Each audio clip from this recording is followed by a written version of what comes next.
nomor 9. Di sini ada seorang perempuan 30 tahun, G2P1A0, usia hamil 39 minggu, datang dengan keluhan ingin meneran. Hasil pemeriksaan, pembukaannya lengkap, ketubannya sudah pecah. Selanjutnya bidan memimpin persalinan. Kepala bayi sudah lahir dan telah terjadi putaran paksi luar. Nah, ini berarti langkah APN ya, teman-teman ya. Langkah terakhirnya apa nih di dalam soal? Langkah terakhirnya adalah telah terjadi putaran paksi luar. Jadi sudah terjadi putaran paksi luar. Kita lihat langkah APN-nya. Kita steneng, setelah kepala bayi lahir, cek lilitan tali pusat, kemudian kita tunggu putaran paksi luar. Setelah terjadi putaran paksi luar, maka kita pegang kepala secara biparietal, tarik curam ke bawah untuk melahirkan bahu depan, tarik curam ke atas untuk melahirkan bahu belakang, baru kita sanggah susur. Nah, berarti langkah berikutnya setelah terjadi putaran paksi luar itu adalah pegang kepala secara biparietal untuk melahirkan bahu. Ya, jadi jawaban yang tepat itu adalah yang B. Saya rasa ini cukup mudah ya teman-teman ya, karena hanya langkah APN saja di situ yang perlu kita gunakan untuk menjawab soal. Baik, sekarang kita ke soal berikutnya tentang lagi-lagi posisi meneran. Karena tadi sudah kita bahas tentang posisi meneran, sekarang saya mau tanya ke kalian, apa data dalam soal yang bisa kita gunakan untuk memilih posisi meneran? Ini berarti kalau pembukaannya sudah lengkap, dikala 2 ya. Apa data dalam soal yang bisa kita gunakan untuk memilih posisi meneran?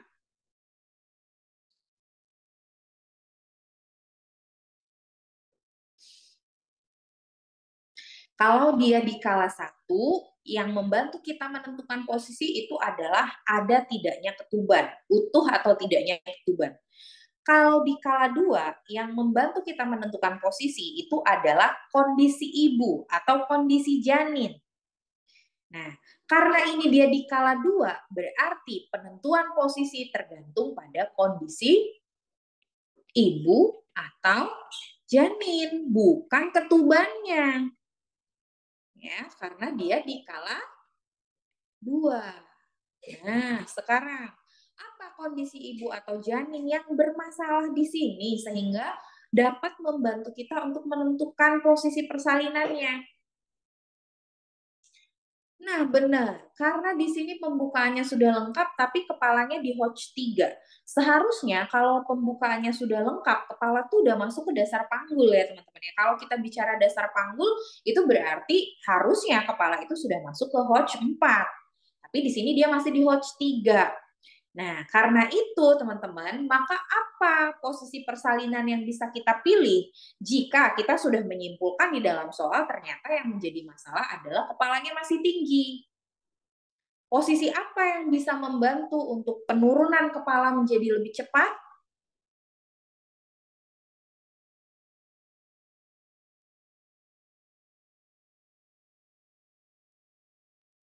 Ya, betul, posisi berjongkok ya. Tadi di atas sudah kita bahas ya, kalau kepala masih tinggi maka tawarkan posisi berjongkok. Ya. Kalau ibu kelelahan, posisi miring kiri. Kalau posisi oksiput di belakang atau melintang, sakit punggung, hemoroid, merangkak. Kalau dia posisinya duduk atau setengah duduk, manfaatnya adalah untuk memudahkan proses persalinan. Mudah buat ibu dan mudah untuk petugas. Ya. Kalau posisi berdiri gimana Kak? Sebenarnya posisi berdiri juga bisa teman-teman, tetapi di kala 2 ketika kepala masih tinggi itu bisa kita tawarkan posisi berjongkok karena kan dia akan menerang ya. Ketika ibu ingin menerang maka kita bisa menawarkan posisi berjongkok. Kalau misalnya dia belum lengkap bisa kita tawarkan posisi berdiri. Ya, jadi kalau di kala 2 itu sebenarnya yang lebih efektif untuk membantu penurunan itu adalah posisi berjongkok karena pintu panggulnya akan lebih terbuka. Ya.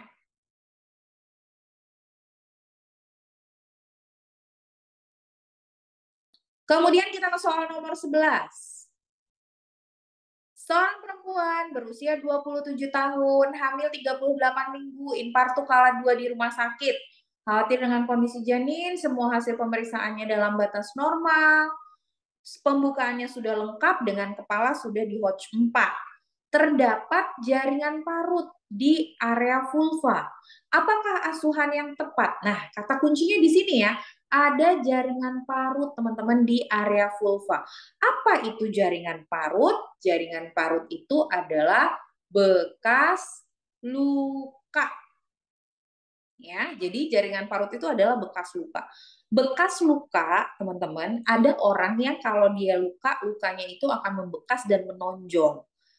Disebutnya dengan istilah apa, Be? Luka, bekas luka ini. Nah, keloid ya, teman-teman ya. Nah, kalau misalnya bekas luka ini menonjol, teman-teman, pada area perineum, maka ini akan dapat mengganggu proses persalinan, dapat mengganggu proses penurunan kepala, gitu. Nah, karena itu, jika ada bekas jaringan parut, maka kita boleh untuk melakukan episiotomi. Ingat, evidence base-nya adalah kita tidak boleh lagi melakukan episiotomi secara rutin pada semua ibu primi. Karena dulu waktu zaman saya kuliah nih ya, semua ibu primi itu diepis. Nah, tetapi sekarang evidence base-nya sudah tidak lagi ya teman-teman ya, karena menurut hasil penelitian, melakukan episiotomi pada semua ibu primi gravida itu tidak terbukti dapat meningkatkan hasil luaran persalinan. Nah, yang baru sekarang aturannya adalah episiotomi itu hanya boleh dilakukan jika ada indikasi. Apa saja indikasi atau apa saja data yang memungkinkan untuk kita melakukan episiotomi? Yang pertama, jika kita harus melahirkan bayi itu dengan cepat. Misalnya dalam kasus gawat janin. Kalau gawat janin kita harus cepat kan ngelahirin bayinya. Nah, itu kita boleh melakukan episiotomi untuk mempercepat proses persalinan. Yang kedua, indikasi kita untuk melakukan epis adalah ketika terjadi penyulit dalam persalinan pervaginam. Misalnya ini kasusnya di rumah sakit, kemudian dokter memutuskan untuk melakukan tindakan forceps atau vakum. Nah, ini adalah indikasi untuk melakukan epis, untuk membuka jalan lahir. Atau dalam kasus persalinan sungsang atau distosia bahu, untuk membantu kelahiran dapat kita lakukan episiotomi. Lalu adanya jaringan parut pada perineum atau vulva yang menghambat penurunan kepala atau jika perineumnya kaku. Nah, apa sih yang menjadi dasar kita menyebut bahwa ini perineumnya kaku? Apa ciri-ciri dari perineum yang kaku?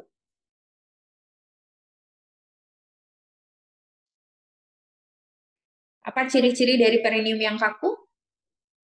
Ya, betul. Perineumnya itu saat akan dilewati oleh kepala, perineum tampak putih dan mengkilat. Ya, jadi kalau nanti di dalam soal kalian menemukan ada data uh, kepala sudah di Hodge 4 saat ibu mengedan tampak perineum putih dan mengkilat, itu berarti perineumnya kaku. Maka itu sudah ada indikasi untuk melakukan episiotomi. Oke ya teman-teman ya, jadi jawabannya adalah yang C untuk soal nomor 11.